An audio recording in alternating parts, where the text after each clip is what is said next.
March 3, 1943, Papua, New Guinea.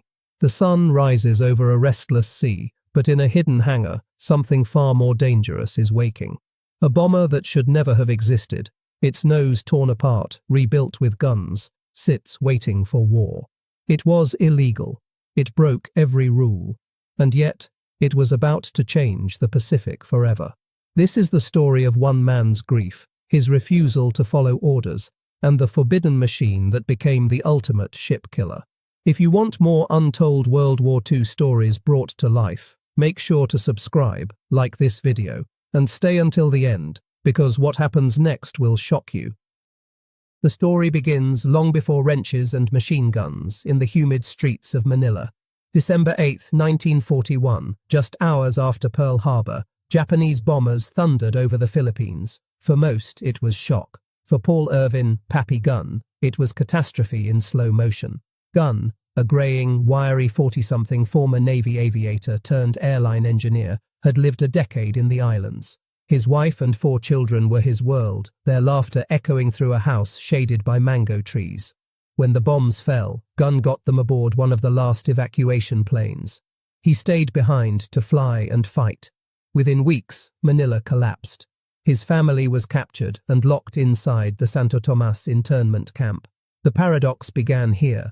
A man known for his calm, methodical engineering now burned with a personal vendetta. To the Army Air Forces, he was a civilian mechanic attached to units in chaos. To Gunn, he was a father clawing for revenge. "I'll get them back," he told a fellow officer, his voice low. "But first, I'll bleed the Japanese every way I can." His words were not empty. By mid-1942, the war in the Southwest Pacific sagged under strain. General Douglas MacArthur's return was still a vow, not a plan. Bombers droned high over jungles and seas, missing more than they hit. Official reports admitted that less than 1% of high-altitude bombs struck their targets. Convoys from Rabaul slid past the rain clouds and landed troops almost unscathed. Allied soldiers joked bitterly that they were fighting the jungle and hunger more than the enemy. Here lay the contradiction. America had the machines but not the method. The B-25 Mitchells and B-17 Flying Fortresses were meant for Europe's skies, not the tangled waters of New Guinea. "We drop 1,000 pounds, one pilot recalled, and hit nothing but the tide. The air smelled of kerosene and futility. Morale thin, and like smoke." Gunn saw the waste differently. He looked at the Mitchell and thought not of altitude but of angles.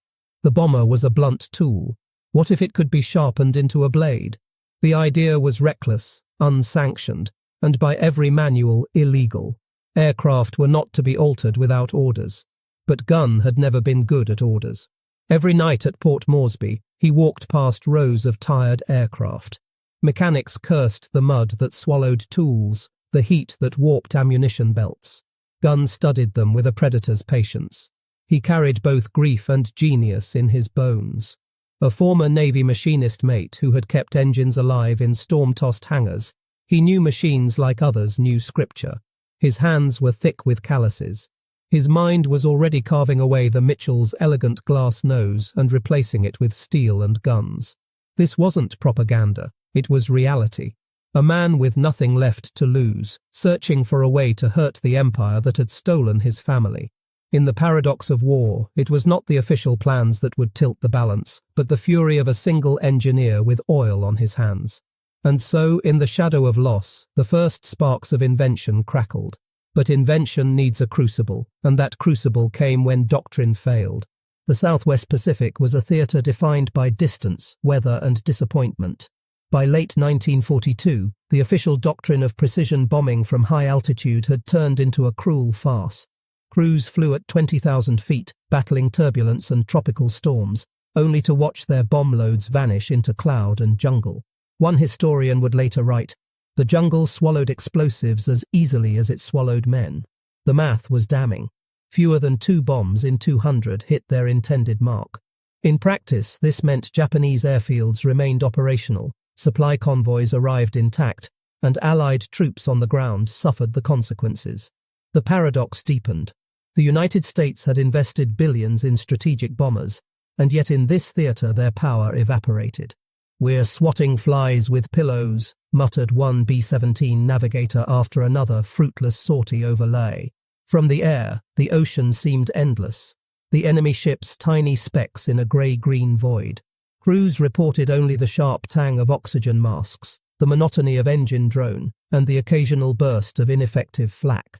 Bombs whistled down, disappeared, and splashed harmlessly in the surf. General George C. Kenney, newly assigned as commander of Allied air forces in the Southwest Pacific, recognized the problem at once. He was blunt. "We're not hurting the Japanese. We need new tactics, or this war will drag for years." His deputy, General Ennis Whitehead, echoed him. "If we don't stop their convoys, we lose New Guinea. If we lose New Guinea, we lose the road to the Philippines." The numbers proved their fear. Japanese shipping routes from Rabaul to Lae poured men and material into New Guinea. Between mid-1942 and early 1943, the Japanese landed over 50,000 troops and tens of thousands of tons of supplies by sea. For every convoy struck from the clouds, most slipped through untouched. It was a log-eye, stickle stream, steady and deadly. And yet, on the ground, mechanics and pilots whispered of alternatives. They remembered British and German experiments in skip bombing during the Mediterranean campaigns, low-flying aircraft releasing bombs that would bounce across the water's surface like stones and slam into a ship's hull. Dangerous? Certainly. Suicidal? Possibly. Effective? Potentially decisive. But the official manuals still demanded level bombing from altitude, the proper way of war. The paradox was stark. The higher the bombers flew, the safer the crews, but the less damage inflicted. The lower they flew, the greater the danger. But the chance of victory soared. It was a choice between safety and effectiveness, and the system leaned towards safety. Gunn, however, leaned the other way. Witnesses recall his frustration boiling over in the hangars at Port Moresby. "You can't win a war by missing," he told a group of pilots. "You want to hurt the Japanese? You go down to where they live, mast height, right over the water, and you scare the hell out of them." His voice carried both authority and defiance. Pilots respected him, commanders tolerated him, but Kenney, to his credit, was willing to listen. By late 1942, cracks in doctrine widened into experiments. Crews began testing low-level approaches with A-20 Havocs, twin-engine light bombers more nimble than the lumbering B-17s. Gunn's fingerprints were all over these trials. He tore into aircraft with tools, bolting on extra guns, changing angles, and teaching mechanics to harmonize fire so that streams converged at 200 to 400 yards. The sound of the modified A-20s was different, a rolling thunder of multiple 50 calibers, a solid roar instead of staggered bursts. The results were shocking. In mock attacks against derelict ships, skip bombing runs achieved hit rates exceeding 30%, orders of magnitude height. Than high-altitude attempts. Pilots emerged from cockpits grinning, adrenaline pumping, sweat dripping into their eyes. They had flown at 50 feet above the waves, feeling the spray on their windscreens, and watched bombs slam into steel hulls. One remembered. It was like throwing a hammer through a window. Direct, immediate, brutal. This was not propaganda. It was reality. The war in the Pacific would not be won by doctrine written in Washington, but by mechanics and pilots improvising in muddy hangars.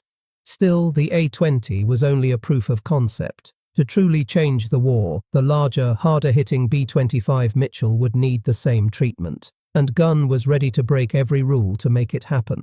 The A-20 Havoc tests had proven the point, but Paul "Pappy" Gunn was not satisfied. He was never satisfied. The Havoc could deliver strafing fire, but it lacked the range, payload, and ruggedness to sustain deep strikes into Japanese-held waters. To break convoys and smash fortified positions, something heavier was needed. Something like the B-25 Mitchell. The B-25 had already shown flashes of versatility. It had carried Jimmy Doolittle's raiders off a carrier deck and bombed Tokyo in 1942. But in the Southwest Pacific, flying at altitude, it performed little better than the B-17. Gunn's vision was different. Make the Mitchell a gunship, a predator of the sea lanes. His first act was blasphemy. He ordered mechanics to strip the glass nose from a B-25, the iconic bombardier's perch. "We don't need a man staring through plexiglass," he snapped. "We need firepower." Into that empty space, Gunn and his crew began mounting 50 caliber M2 Browning machine guns. Not one, not two, 8. 4 on each side, staggered and harmonized to converge their fire forward in a single, blistering cone. The effect was transformative. The Mitchell, once a medium bomber, became a flying battering ram. This was not a clean process. Mechanics worked with what they had: sheet metal bent by hand, scavenged mounts, barrels braced with steel braces from wrecked aircraft. They sweated in the heat, shirts off, oil soaking their arms, welding arcs sparking against the tropical night. Gunn stalked the hangar floor like a conductor, barking corrections, tightening bolts himself when hands faltered. One remembered. He wasn't building an airplane. He was building a weapon, piece by piece, with his own grief as the blueprint. The technical hurdles were immense. Weight shifted forward, threatening the Mitchell's center of gravity. Gunn countered by stripping armor in the rear and recalibrating trim retort. Coil shook the nose so violently on the first tests that instruments shattered. Gunn adjusted mounts, reinforced the fuselage, and ran another trial. Harmonization, the art of aligning all 8 guns to focus fire at a chosen range, took days of adjustment on the jungle runway. When it finally worked, the effect was awe-inspiring. Test pilots described the nose erupting like a single flamethrower, a storm of tracer fire lancing forward in a unified blaze. It wasn't just the guns. Gunn rewired bomb racks to carry parafrag clusters, small bombs on delayed fuses that could shred parked aircraft. He cut side windows to mount waste guns for suppressive fire. He taught crews the timing of skip bombing, release at mast height, 300 yards out, a half second before pulling up, so the bomb bounced once, twice, and struck just at the waterline. What unnerved his peers was the speed of these conversions. Gunn and his team could turn out a modified B-25 in less than 2 weeks. The hangars at Port Moresby became an improvised production line, sparks flying night and day, machine guns piling up like tools of an ancient forge. It looked more like a bootleg factory than an airbase, one pilot joked. But the results silenced doubt. The paradox sharpened. Here was an aircraft the manuals did not describe, built by a man with no authorization, sanctioned only by Kenny's tacit approval. Yet the field-modified B-25s began to roll out in squadrons. Crews clamored for them. Pilots wrote home describing a new confidence. "We can bite back now. We don't just drop bombs and pray. We go in low and make sure." And so the Mitchell gunship was born. Not from Washington's plans, but from one man's fury and defiance. The next question was simple and terrifying. Would it work in combat against a real, moving convoy? That test would come sooner than anyone expected. Training turned the idea into doctrine. Paul Pappy Gunn and Major Ed Lana did not simply bolt guns onto Mitchells and hope. The crews rehearsed, rehearsal after rehearsal, until terror became technique. Gunn insisted on precise harmonization. The 8 forward-firing 50 cal M2s were aligned to converge between 200 and 400 yards, forming a single cone of fire that could sweep a ship's deck. Each gun cycled at roughly 850 rounds per minute. Together, the nose could expel nearly 6,800 rounds a minute. The paradox hardened on the training field. An aircraft designed for precision from altitude was repurposed to be brutal up close. Mechanics drove stakes into the earth and mounted targets on a derelict hulk. Tracers stitched the night sky into arcs and maps of destruction. Men smelled hot brass and cordite. Sweat and sea salt seeped into cotton shirts. You could taste the metal, fear and tin in the mouth, one trainee later wrote, and then a cold sort of joy when the pattern came together.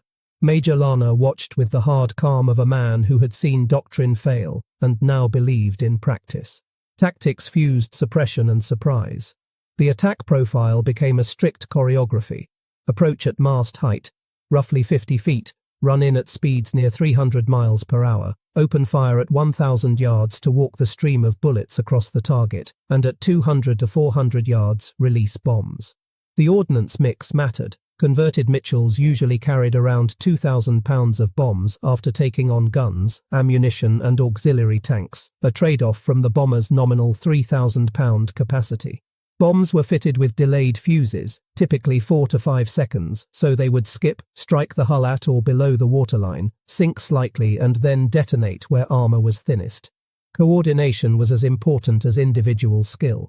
Kenny's plan mixed high-altitude B-17s to harass and force SR, IPS to maneuver, P-38 Lightnings for air cover, RAF Beaufighters and Beaufighters for initial strafing, and the modified B-25s as the hammer. On practice days, radio chatter hummed like insects while armourers checked belts of 50 cal ammunition. One armourer remembered sticky fingers from tins of cordite and the constant taste of oil in the air as they prepared the aircraft for a run that had to be precise down to the second. Safety margins were thin and lessons sometimes learned in blood. Harmonization required exact testing, ground trials with measured ranges, sequential mount adjustments, and live fire to confirm convergence. Pilots learned to time the pull-up precisely. Too late and the bomber risked blast damage. Too early and the skip failed to strike. The Mitchell's nose-heavy conversion demanded revised trim settings and occasional structural reinforcement. Gun supervised every test, refusing to sign off until the guns converged and the aircraft behaved predictably under full recoil and full load. Gun also solved range problems during training. Crews practiced carrying auxiliary fuel tanks in the bomb bay to extend reach for raids at the edge of range. After fuel was consumed, the tanks were jettisoned through a cut in the floor, a crude trick that filled the fuselage with fumes. The conversion tempo was relentless. Teams could reconfigure a B-25 in roughly 2 weeks, then train a crew in the new profile within days. By late 1942, the 91st Bombardment Squadron had practiced the technique repeatedly, and other units followed. Measured rehearsals produced clear gains. Mock run hit rates rose dramatically compared with high-altitude attempts, turning improvisation into doctrine by sober arithmetic rather than wishful thinking. This wasn't propaganda, it was practice, measurement, and stubborn repetition. Pilots left hangars steadier, their mouths tasting of salt, aitas, and cordite, their hands smelling of oil, and their minds fixed on one grim calculation: get low, silence the guns, and release with deadly timing. You learn by being scared, one pilot noted after a live trial. Fear focuses the hands. The stage was set. Dawn would bring a moving, heavily escorted convoy, and the tactics would meet their truest test. Dawn over the Coral Sea painted the horizon in pale iron and blood-orange streaks. On the morning of February 28, 1943, Japanese troop transports, flanked by destroyers and guarded by fighters, steamed south toward Lae, New Guinea. It was a high-stakes gamble. Convoys of this size rarely risked daylight. But Tokyo had ordered reinforcements through, convinced that American doctrine was too clumsy, too tied to high-altitude bombing, to stop them. In the Allied camps, however, a new weapon waited: the strafer Mitchells, born in dusty hangars and against every regulation, were now combat-ready. Mechanics wiped grease from their hands as engines warmed. The smell of aviation fuel was sharp and nauseating in the still morning air. Pilots tightened harnesses, listening to propellers thrum like war drums. Each man knew this would be the true test. Could guns' rule-breaking vision translate into victory on the open sea? The paradox was immediate. Japanese officers, trained to fear the bombs falling from invisible heights, scanned the skies upward. They did not look to the horizon, where the low, dark silhouettes of B-25s crept in almost at wave height. Radar caught nothing until it was too late. A US pilot later remembered, "You could see the sun glint off their periscopes and deck guns before they even saw us coming in." Then came the roar. Engines howled as the first wave of B-25s surged forward, skimming just 50 feet above the sea. Machine guns opened in a single, deafening volley. The nose erupted like a furnace, tracers chewing into decks, cutting down gunners before they could traverse their weapons. Eyewitnesses described the sound as a continuous tearing, like the earth splitting open, as rounds walked across ship after ship. Behind the strafers came the bombers. At mast height, crews released 500-pounders with delayed fuses. Bombs skipped like flat stones, slamming into hulls just above the waterline, then plunging beneath to detonate. The first transport was struck amidships. The explosion sent a geyser of steam and steel skyward. Survivors later recalled hearing the thump of impact before the shattering roar of detonation ripped the vessel in half. High above, B-17s contributed harassment fire, forcing ships to weave and break formation, making them easier prey for the low-level attacks. Bowfighters roared in next, hammering decks with cannon fire. Then more B-25s dove, their machine guns spitting fire across bridges and funnels. The convoy was now chaos, destroyers circling desperately, anti-aircraft fire spraying wildly, Japanese fighters scrambling to intercept, but finding themselves outnumbered by escorting P-38s. For 3 days, the battle raged. On March 2nd, waves of B-25s and A-20s returned, repeating the deadly choreography. By March 3rd, the sea was littered with burning hulks. Of the 8 Japanese transports and 8 destroyers that had begun the run, all transports and 4 destroyers were sunk. Nearly 3,000 Japanese troops drowned or burned in the water. Allied losses were comparatively light, just a handful of aircraft. The statistics tell their own story. The mast-height runs, derided as reckless, achieved crippling accuracy. Contemporary reports estimated hit rates approaching 50% compared to less than 5% at altitude. The gunship B-25 had proven its worth beyond argument. One pilot wrote home, "We were closer than men ought to be. I saw faces on deck before we cut them down." Another admitted, "It was slaughter, but it was survival." The irony was brutal and undeniable. What the textbooks had called impossible, low-level bombing against defended convoys, had just rewritten the rules of the Pacific War. And at the center of it was Pappy Gunn's illegal invention, a machine forged from grief, grease, and defiance. But the victory at the Bismarck Sea was not the end of Gunn's crusade. It was the beginning of a transformation, one that would take his bootlegged designs from jungle hangars to factory floors. The wreckage still smoldered in the Bismarck Sea when the message reached Washington. The Japanese convoy was annihilated, and the weapon that had done it was something official manuals didn't even list. Headquarters had expected attrition, perhaps half a convoy slowed or scattered. Instead, they were confronted with numbers that made planners sit upright. 8 transports and 4 destroyers destroyed, thousands of troops lost, and the Allies had expended only a fraction of their force. A victory ratio almost unthinkable in the Pacific. At Port Moresby, the paradox took physical form. The hangars where Gunn and his crews had once welded in secret now buzzed openly. Aircraft arrived needing conversion, and mechanics already knew the drill. Strip the nose, mount the 50s, wire the bomb racks, cut side windows for waste guns. What had begun as jury-rigged improvisation hardened into a production line. Crews could now complete a conversion in 10-12 days, producing a stream of combat-ready strafers. But the question remained, could these field modifications be scaled beyond one theatre? The answer came swiftly. By mid-1943, North American aviation itself began adopting Gunn's concept.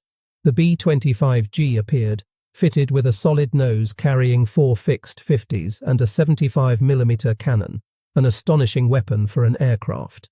The B-25H went further, mounting a total of 14 forward-firing 50s and earning the nickname, the most heavily armed medium bomber of the war. From bootleg workshop to assembly line, Gunn's design had leapt into legitimacy. The irony was not lost on the men who watched. "Washington told us low-level work was suicide," one pilot remarked, and a year later they were cranking out gunships by the hundreds. Indeed, production numbers soared. Over 10,000 Mitchells were built in total, with hundreds of G and H variants embodying Gunn's philosophy. Tactically, the doctrine spread. In the Pacific, entire squadrons adopted the mast-height strike profile. Gunn's methods shaped not just the B-25, but the way the 5th Air Force operated. His tactics informed later designs like the A-26 Invader and foreshadowed the AC-130 gunships of Vietnam. Even in Europe, where terrain and strategy differed, planners studied the lessons of the Bismarck Sea.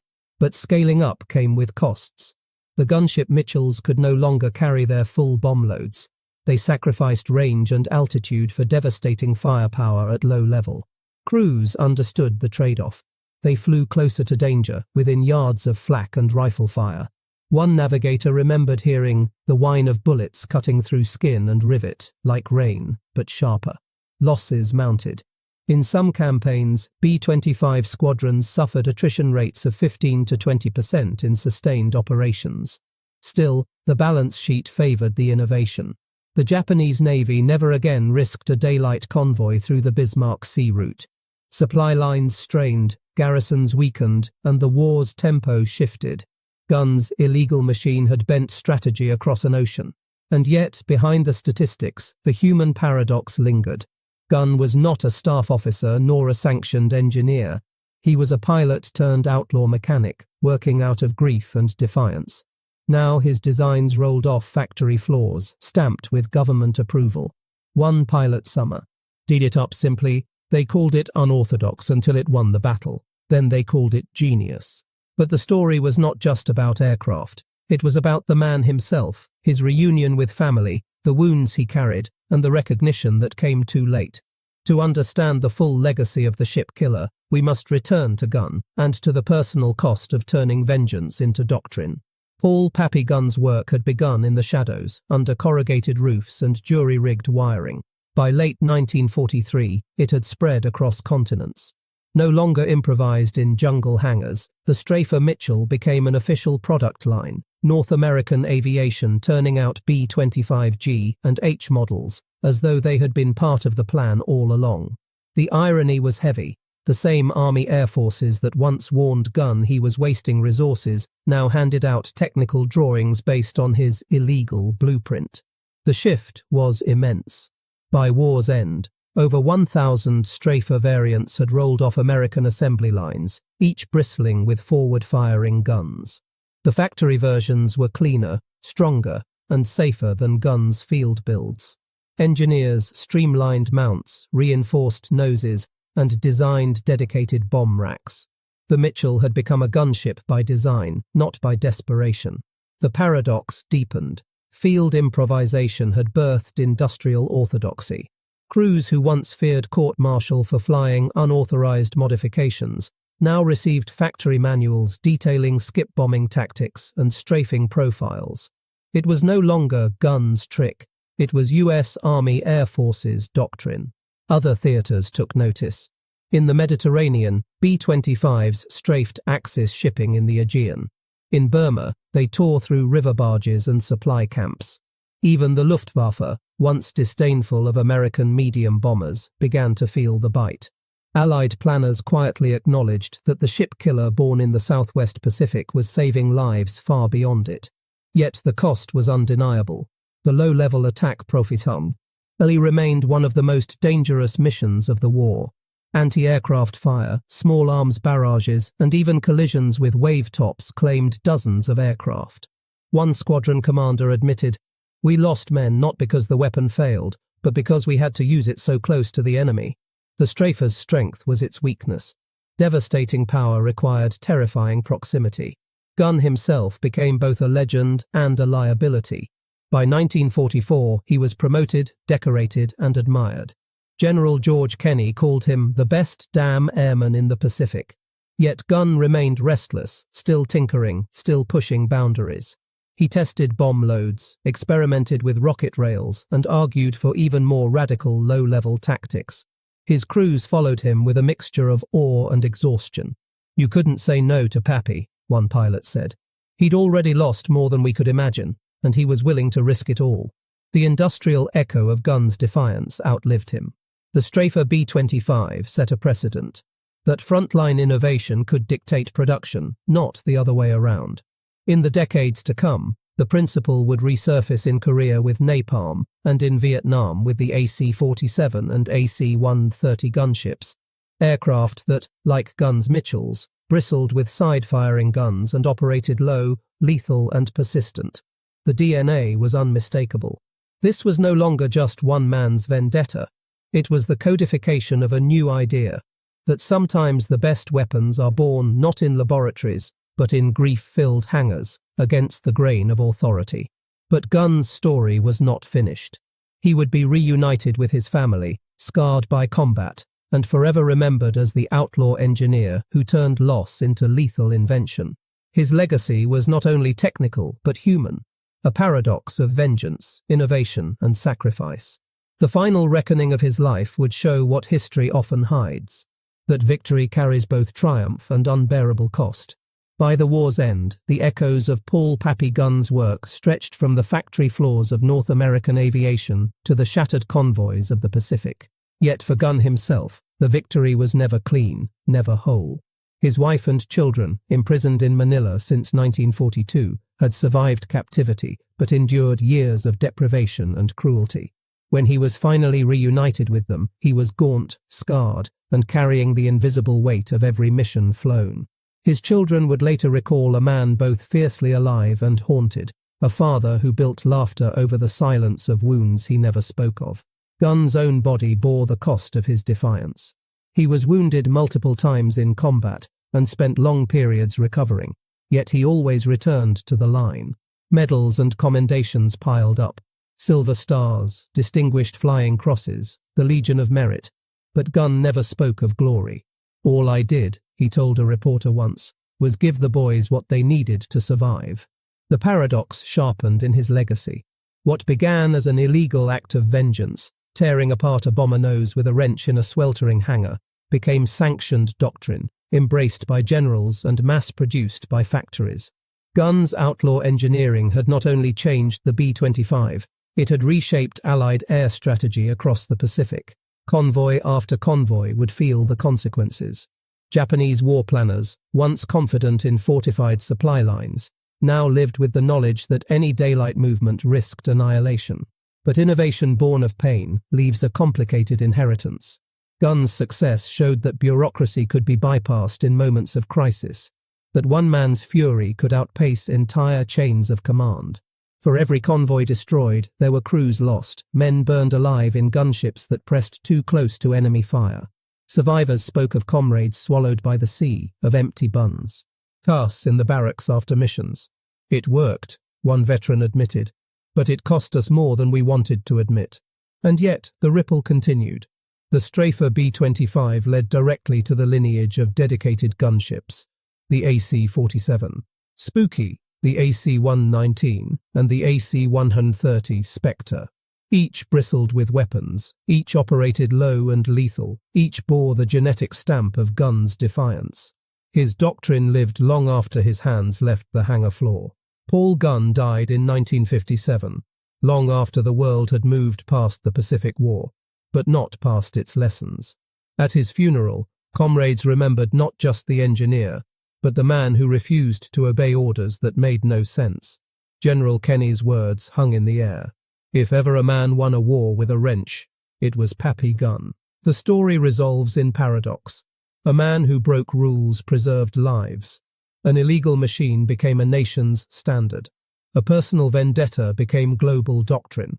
They had come to the Pacific expecting conventional warfare. They left with the knowledge that innovation, even born of grief, could decide the fate of empires. And in the end, America's greatest weapon was not simply its factories or its fleets.